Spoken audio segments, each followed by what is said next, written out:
We're joined today by Allison Mislow, PlanSmart account executive for Barnum Financial Group. Through the PlanSmart program, Allison has helped provide a company's employees access to a range of financial and retirement education resources through on-site programs, optimal personal consultations, and decision support assistance. Allison joins us to talk about her role with PlanSmart and the importance of financial education in the workplace. I'm Paul Blanco, and this is Small Steps, Big Wins.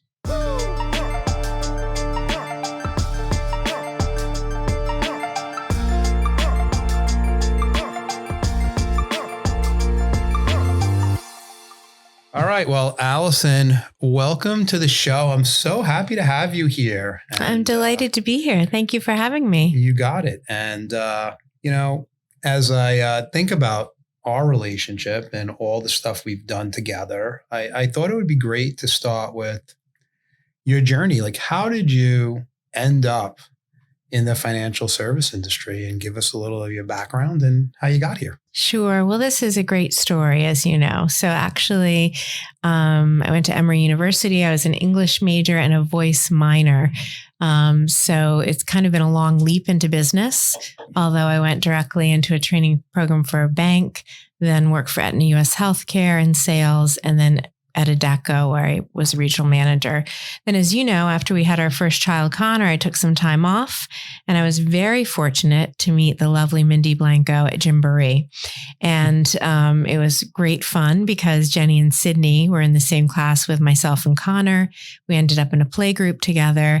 And, I was kind of complaining. I didn't want to go back to Adecco. I was taking a break for a couple of years. And I said, but gee, I'm really going crazy. I'd love to work part-time.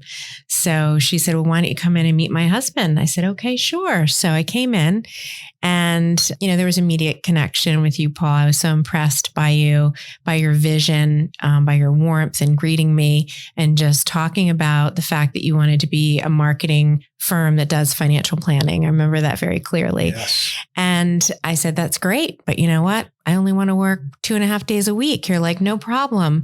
So that was the start of something great and something I'll always be grateful for, because I was able to come in back into a professional role, have some flexibility with my family, which meant the world. And of course, now I'm at 60 hours a week plus. But while my children were growing, I had the opportunity to build a great career through your kindness, for sure. So always be grateful for that. Well, that's thank you. And I always said Mindy was a good recruiter, so she did a really good job. For sure. When I think about your first couple of years, but then we had this big vision of taking this program and educating people in the workplace, right? Mm-hmm. And you having a background of dealing in the workplace, we put these thoughts together, and I think that, we were at the forefront of that. And, what were you thinking when we went back and we said, all right, let's try this? Like, what were some of the thoughts in your mind? Well, I remember, Paul, specifically that originally we had tried doing quite a few dinner seminars. And one of the things that bothered me, even though we would get good attendance, is that all the advisors had to pay up front, and it was really expensive. And, some of them got good leads, but it really bothered me that they're always shelling out money. They didn't know what the conversion would be to people interested for meetings. And so that's when we started looking into doing programs in libraries. And then, I said, well, why don't we look at corporations? Because that was my background, business to business sales. And so that's when we went to our two first customers, which were Bayer Pharmaceutical in the city of New Haven. And we went to them, I went to them, and they had no financial wellness education, only their, medical, dental, that, the financial wellness side yet had not become a big thing. And so they said, sure, we're going to try it. So at that time we were bringing in dinner for a 4-part session, which was something we were actually leasing from another company, Strategies for a Successful Financial Future. And I'll never forget the first night at Bayer. I remember you being there as well, and just watching the people pour in. I could not believe it. We were so shocked. it was like 80 people came and stayed all through the 4 weeks. And I think that's when, for me, the light bulb went off that this information was so needed by these people that they were really dying for it and they needed it, so desperately. And similarly, when we went to sign people up for one-on-ones, it was like a line from the table for people to sign up because they were so in need of that information. So that was the beginning. Yeah. And back then, financial literacy wasn't a buzzword as it become in the, 2010 on. And I think when you think about it, kids go to school and get educated, but very rarely do they learn that stuff. And now you get into the workforce and maybe middle of your life, and you have all these things going on, your 401k, your insurances, your investments, and you might not, unless you have a good advisor, you might not know. And what was really great about the program, and today also, is that it's really comprehensive in showing it touches pretty much everything in your financial life. And I think that's what you saw. It wasn't one thing. Right. So each person maybe has a different perspective. And I think that's what drove the people wanting the one-on-ones and wanting more information. So was there challenges early on when you thought about it though? It was interesting. When we started with those first 2 customers, I was shocked at how eager they were for the information. So with them, there were not challenges. As we moved forward, the biggest impediment was customers using their 401k provider and thinking that it was the same thing, what we were offering to provide. But as we sat down with them and talked with them further, they realized that really what the 401k providers were offering was very much investment based. And really not covering the broader aspects of planning for life more holistically. And so once we brought that into clearer focus for them, they agreed to use our program alongside their own. So really, it hasn't been a huge challenge. There always seems to be a place for our programs, even if we're existing alongside a 401k provider or even another, financial wellness offering.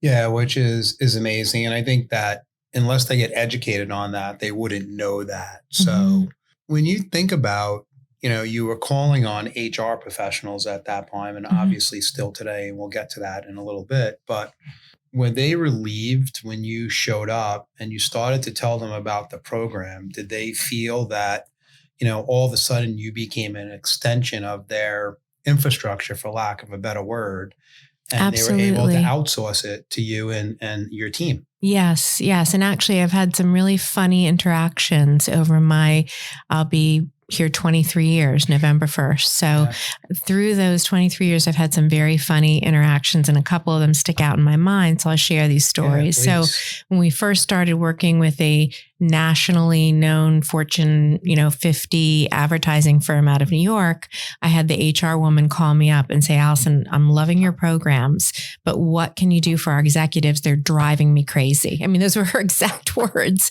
And I said, well, what do you mean? And she's like, well, they don't understand, their deferred comp, their special benefits. They won't come to the general sessions. We need to break out something special for them. And that's when the first executive program was born. We started carving out special programs just for that group based on a request from an HR person. The other area that we've, constantly receive requests about are our resource for change programs when they're, doing a downsizing, laying off a group of people, or offering an early retirement package, or perhaps even freezing a pension. That is a recipe for disaster for the HR team because they can become easily overwhelmed and inundated with calls, angry employees. And, I can remember one program that we did when a customer froze their pension, and the kindest compliment that I received from the HR person saying, I was just dreading going into this because I thought that we were just going to be slaughtered with people being unhappy, questions. But, with your programs and the deep dive that you provided, we really had very few calls. I mean, people were very comfortable with the change that we were providing. So that was a great compliment. Yeah, that really is. And it's a testament to what you've built and what you're doing on a day-to-day basis. So let's back up for a second, because for some of the listeners that are out there, we have a lot of financial advisors listening. And what Allison and her team does is not only are they working with the institution and bringing these programs to them, but then you're partnering with probably 2 financial advisors to deliver the programs. Mm-hmm. And then they're the ones that are actually doing the one-on-one consultations, them and their teams. Mm-hmm. So maybe you can give me a little bit on that. Yeah. So, obviously we're going in and talking with the HR, contact. It might be an SVP, a director of benefits. We're finding out what it is they need. And one of the things that I love about our programs is that many of them are customizable. So we're not trying to fit, a square peg into a round hole. We can find out what they need and then deliver it. And then we're partnering with an advisor team, which is a minimum of 2. It could be 3 or 4, depending on the size of the group. And we are having them meet the HR team, understand their needs so that they can deliver them specifically to their liking. And I think that is one of the largest differentiating factors about what we do. It is not cookie cutter, and it can be the same team working within a corporation for 15, 18, 19 years, That's where I was going to go and say there's some advisors that have been in the same venue for almost 20 years. Yes. I just hosted a event today virtually for a customer, very large hospital system who asked me when she was referring to the presenter if she could mention that he has a cult-like following there. I said, well, maybe don't say that today, but I love that feedback. And she said, okay, I'll just say that, he's well loved. I said, okay, that's great.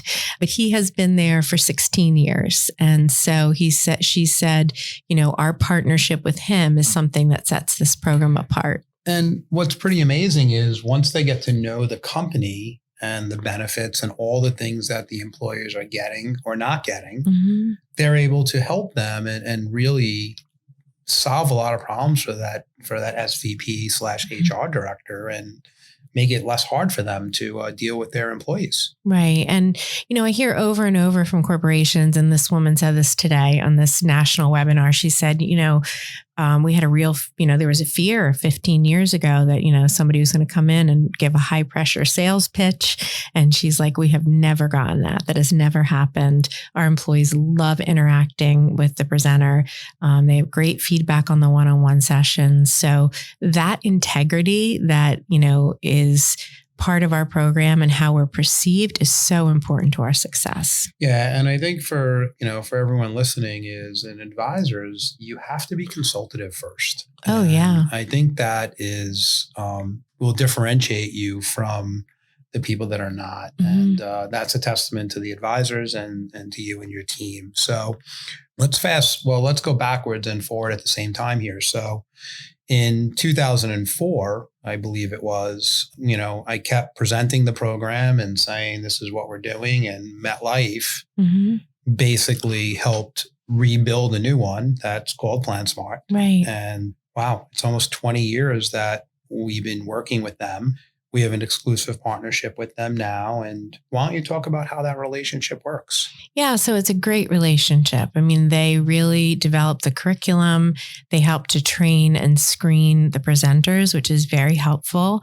They take great feedback from us. So it's really been a terrific partnership. Additionally, they put great focus on making sure that their group customers, so they have group benefit customers only now, that they have this as a voluntary benefit. And it is one of only 3 free voluntary benefits that MetLife offers. So yeah, that's a really good point. I never really thought of it like that. Yeah. So it's, I frequently say to people, there's not a lot in life that is this good and free. So you need to take advantage of it. So it works very, very well. People, respect the name MetLife. They respect who we are. And together we make a great team. Yeah. And I think, and I give them a lot of credit also for understanding that this is a differentiator for them with their clients and their employees that they have. Mm-hmm. And I think that it makes a lot of sense that they've picked us, and we've been fortunate to have this partnership for a really long time now. Absolutely. Well, it differentiates their group benefits because there's few other competitors that offer a program to the level of what we deliver. They might offer, a few just basic programs that are very cookie cutter, but I don't really know any competitor that offers the number of different programs that we have with the customizable feature. So I think that really differentiates us in the marketplace. Yeah, which is great. So we had obviously a major challenge and opportunity that hit us in, 2020 when COVID hit. Mm-hmm. And, this program had been being delivered nationally for, almost 20 years at that point and was pretty much 100% face-to-face. Mm-hmm. And, COVID hit and a lot of bad came out of that. But I think a lot of good came and, it moved to a little bit more of a virtual program. So maybe you can give a little color on what's happened in the last, 36 months since that happened. Yeah, it's very interesting. So, of course, in the beginning, it was like, wow, how are we going to continue this business? Because it was scary. It had been built on a face-to-face delivery model where the presenters could get, belly to belly with the attendees and build a relationship. And we're like, gosh, how is this going to work? But what we've been able to do is to actually deliver national webinars for national customers. And so previously where we had to send presenters to every single location and we had a minimum of 500 employees at that location to send somebody. So all the people at locations that had 50 or 100 people, they really didn't have an option to join one of these programs. Now we can offer the programs and people from any site can dial in. We are still starting to get a few requests for maybe 1 or 2 programs annually in person, but I don't see it ever going back to where it was because it's so much more convenient and we can really reach their entire population nationally with a virtual offering. Yeah, and I think you brought up a really interesting point, right? Many of the larger companies in the world have different sites and different types of businesses all through the country. And what's happening now, if you're in New York City and you have a little site in Iowa, right? They're now included and they have the opportunity to get the same advice from a financial advisor that someone was getting in the main, That's main right. hub. Yep. And I often heard pre-COVID from HR people that, we have to get somebody out to Des Moines or we have to get somebody out to this place in Arizona because they're always feeling left out. That was a major challenge that HR people faced. They're not facing that as much today because everything is being delivered virtually for everyone. Yeah. And it's interesting. I never thought that if we would have approached people and said, we're going to do them virtually, they probably wouldn't have endorsed it. And then it happened by mistake or not by mistake because of what happened. But I think that was a huge win. It was one of the silver liners of COVID. Well, also that and the work-life balance. The biggest return to work place that I'm seeing is New York City, actually. Most of the customers there are doing 2 or 3 days on the same days at work. Other states that I work in, even Connecticut, Rhode Island, New Jersey, I'm not seeing that as much. So I guess the world learned that, you didn't have to be in the office to be working and you didn't have to be face to face with a presenter to be learning. So, they were able to approach things differently. Well, and I remember a story. I was talking to one of our financial advisors on a Saturday in 2018. And I remember this like yesterday. I was going to one of my son's soccer games. It was about 2:00. And we were catching up from the week. And I said, what are you doing? And he said, oh, I'm on my way to the office. And it was like, I think it was like towards the end of the summer. I'm like, what are you going in for? And he said, well, I have a Zoom. It wasn't a Zoom, but it was a different tool that they were using, but a Zoom with a client in Philadelphia. And I said, why don't you just jump on the train? And he said, oh no, this is my 3rd meeting. She doesn't want to meet me. She doesn't need to meet me face to face. And she's a planning client and we're doing business together. And I was like, wait a minute, you never met her? And he's like, no. And I'm like, wow, this is pretty interesting. So I think now for the financial advisor, forget driving and going to the event face to face. Right. But then the reach that they have and, it's a level playing field for all clients now because it doesn't matter where you live. Right. You can get the best possible advice all through technology. Right. Absolutely. And, I think it also depends on the team and the customer, right? As you know, my team meets with every planning team prior in the fall and then in January to go over their schedule. And so part of that is asking them how do you choose or how would you like to present? And some teams are, I want to do everything virtually. Some teams are asking me, gee, I'd love to do 25% in person. Can we get back on site here or there? So the nice thing is it doesn't have to be 100% either way. It can be something that fits that person's personality as well as the employees and the customer's need. Yeah, that's amazing. So, let's fast forward and like today, financial wellness, what you're doing on a day-to-day. What excites you about the future and going forward? Well, a couple of things, a couple of new initiatives, Paul. In the last couple of years, our clients have developed a much larger focus on the diversity, equity, and inclusion front. And as such, we've worked very closely with MetLife to build specialty programming to highlight and support their employee resource groups at the corporations or affinity groups. So this year was the first year that we built out programming for all the specialty months. So like June is Pride Month. So we delivered a program specifically for estate planning for the LGBTQ community. It's also the celebration of Juneteenth. So we had Closing the Gap, Building Wealth in the Black community. In August is Women's History Month. So we did Women in Investing. Right now, we have a program coming up for Hispanic Heritage Month, which is an estate planning workshop focused for the Hispanic community. So that's been really important to our corporate clients because they are very much entrenched in having, these affinity and ERG groups. They want specialty programming. And so we've really been able to deliver that at a high level and we get great feedback. The presenters for those programs are also from those communities. So they're able to really, connect with those audiences. So that's one thing that we've been working on and changing in our curriculum that I really enjoyed being a part of. And I've also enjoyed when I've had the opportunity to meet the heads of those DE&I groups, because I've learned a lot about what their challenges are, that are very different than how I grew up, right? So when I meet with them and say, what's important to you? How are you going to define success for this event? They tell me, like with the estate planning for the Hispanic community, they said, this is not inherent to our community. We just all took in our parents and we didn't do any estate planning, and we're trying to help educate people. How can we do that? So that's been very interesting to me. The other thing that I've worked on a lot is the tie between financial health and mental health and wellness. And actually, I have a meeting next week with MetLife because this year in May, which is Mental Health Awareness Month, we actually ran 25 programs for 25 customers just on the tie between those two things.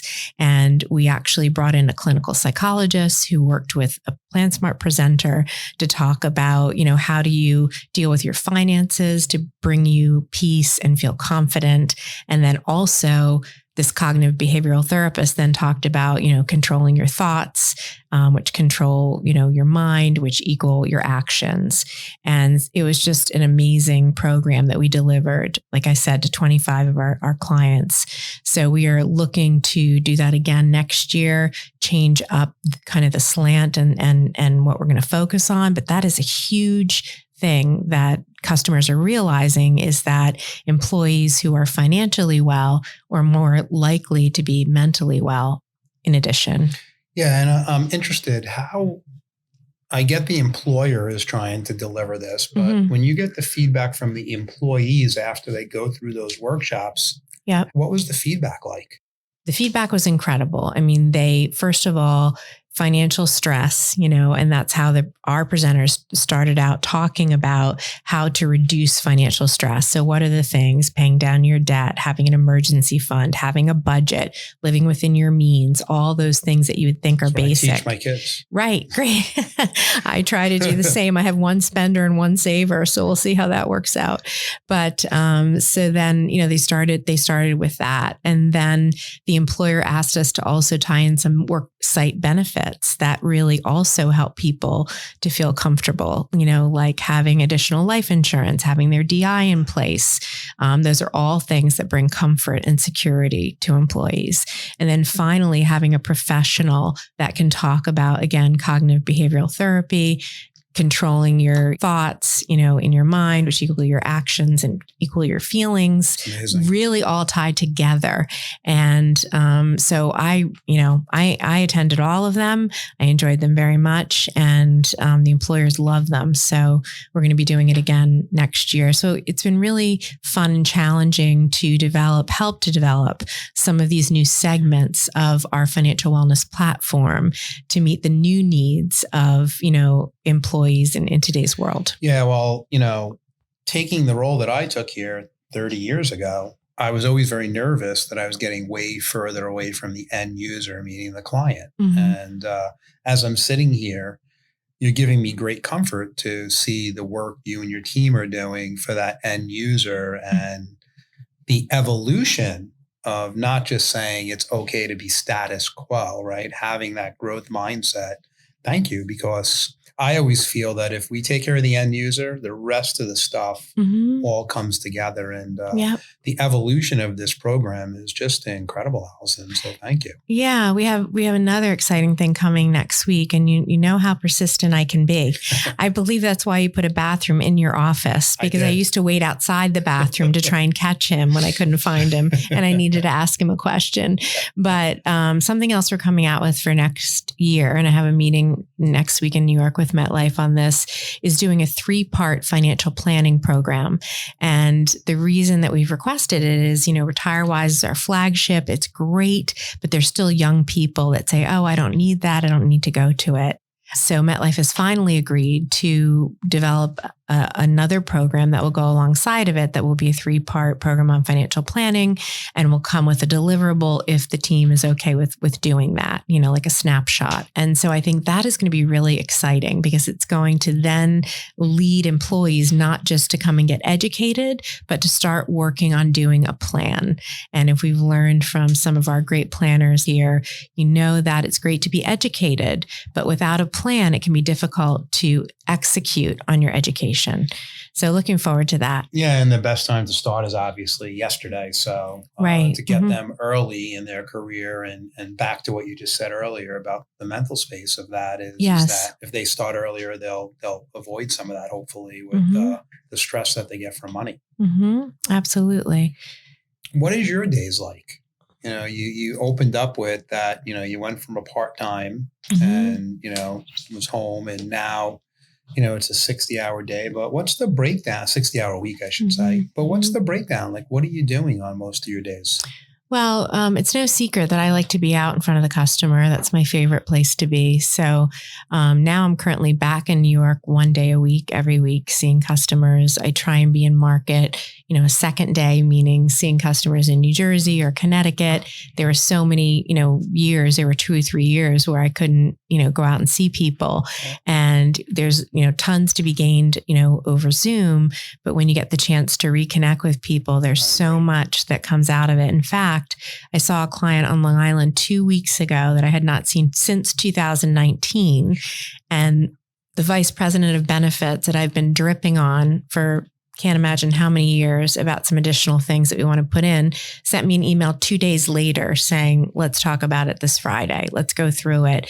Just having the chance to sit next to him for 2 hours at lunch and learn about their priorities as a company. So for me, I like to be out in market at least 2 days a week. And, I'm usually here another 2 days, just working from home 1 day. So, but it's really spent, on calls with existing customers, doing planning for them for the coming year, meeting with prospects, which would be new customers that are interested, and then also, working with colleagues to do strategy and make sure that we're going to meet our goals and have our business plan in place. So it's certainly a busy and a gratifying life for sure. Yeah, it's amazing. And one thing that we didn't really get into was obviously you started out as a solo practitioner in this role and going out there and doing this. And now over the last, 15 years plus, you have a team.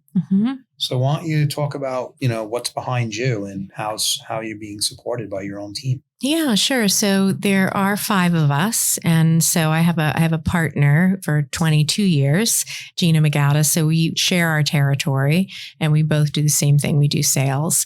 And then we have 3 very important people who are implementation consultants. So they actually, are frequently on the sales call with us when it is a virtual meeting. And then they take it from there once the customer indicates their preferences for what they'd like to offer, and they make it happen as quickly and easily as possible for the customer. So it's great having them. We obviously could not do what we do without them. We'll put on about 700 workshops this year just for the Barnum presenters. So it certainly is more than a full-time job, but really, the strength is in us as a team. We can do so much more as a team than anybody can do individually. So I'm really grateful to have them. Yeah. And I think that, we think of just financial advisor teams, but this is a financial advisor team just in a different way. And yes. Teaming is the future of, our industry. So I think that's great. A couple last ones for you. Talk about your future. What do you like? What's next for you? Well, I think that, I like to think strategically. And so I was on a call the other day and we were talking about, how to get employees to attend our programs. It was with MetLife. And we really started thinking about strategically how we can almost blend our brands, if you will, and leverage the best of both to get people to attend. And there are a lot of technical ways that we can do that. So it was more, technical ways of getting people not only to enroll, but attend the workshop. So increasing our participation. I definitely look forward to looking to create, new programs, like I mentioned with the financial planning program, doing more with mental wellness and continuing to support the diversity, equity, and inclusion programs. That's a lot of fun for me. And then also, of course, my team will tell you that one of my favorite things to do is to chase elephants, meaning, the 30,000 live groups that take you 10 years to get to trust you and finally say yes. So I have a few of those that I've been working on and looking forward to seeing what we can do for them as we bring them across the threshold. Well, and when you think about those big groups, I think that, they're the impact that can be made on all those people, and you just need one to say yes. And now you just impacted 30,000 more people than we have today. And, right. That's an amazing journey to be on and enjoy that. So do you think education in the workplace is going to change, or do you think it's just going to keep evolving the way it is? I think it's going to keep evolving, and I don't think it's ever going to go away, because now more than ever, employees need this education. They need the assistance, and they're relying on the HR team more than ever to, provide solutions that they really don't have the time and are not equipped, or nor do they want to provide it.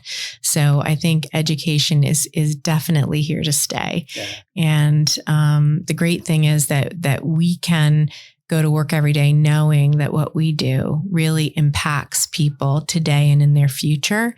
And so I always tell people it's a feel good program. It's something that we're doing that betters the employees' lives. So we can feel really good about that. Yeah. The cool thing I tell financial advisors, what you're saying is they might have taught 10,000 people over a 25-year career.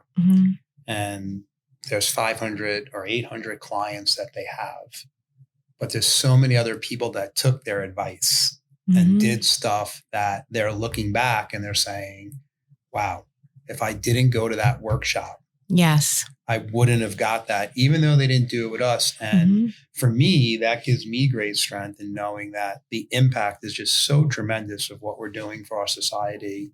And it's amazing. So in closing, when I think of the show, small steps, big wins, you did that. You took us, little and little, and you talked about that first night, and it just gets bigger and bigger. And then the evolution, what you're doing is a skill that I try to teach is stacking. You're Right. taking what you've done and you're Mhm. stacking the next thing and the next thing and the next thing. And Mhm. all of a sudden, this program just gets tremendous. And it's been an amazing 23-year run. And I always say to people, we're just getting started. Well, I really believe you and your team are just getting started. So thank you so much for all you're doing. Thank you for what you're helping people in our society learn and get educated. And thanks for being on the show today. Absolutely. Thank you so much, Paul, for having me and for your true leadership that you've provided for the last 23 years. I'm really grateful for that. Well, and I'm enjoying each day. And, like I said, the best is yet to come. So Absolutely. thanks again. Thank you. And everybody, please share this with anyone out there. And if you're on Apple or YouTube or Spotify, like it, pass it around to other people. And if they have friends that are running companies or HR professionals, have them reach out to Allison. Have a great day, everybody. Thank you. Thank you. Thank you for listening to Small Steps, Big Wins. Please rate, review, and subscribe on Apple Podcasts, Spotify, or wherever you listen to your podcasts. Every bit helps. You can also follow us on Instagram at Small Steps, Big Wins. All opinions expressed by the program participants are solely their current opinions and do not reflect the opinions their respective parent companies or affiliates or the companies with which the program participants are affiliated. Investments or strategies mentioned in this program may not be suitable for you, and you should make your own independent decision regarding them. This material does not take into account your particular investment objectives, financial situation, or needs, and is not intended as recommendations appropriate for you. You should strongly consider seeking advice from your own investment advisor. Securities and investment advisory services offered through qualified registered representatives of MML Investor Services, LLC. Member SIPC, 6 Corporate Drive, Shelton, Connecticut, 06484, telephone number 203-513-6000.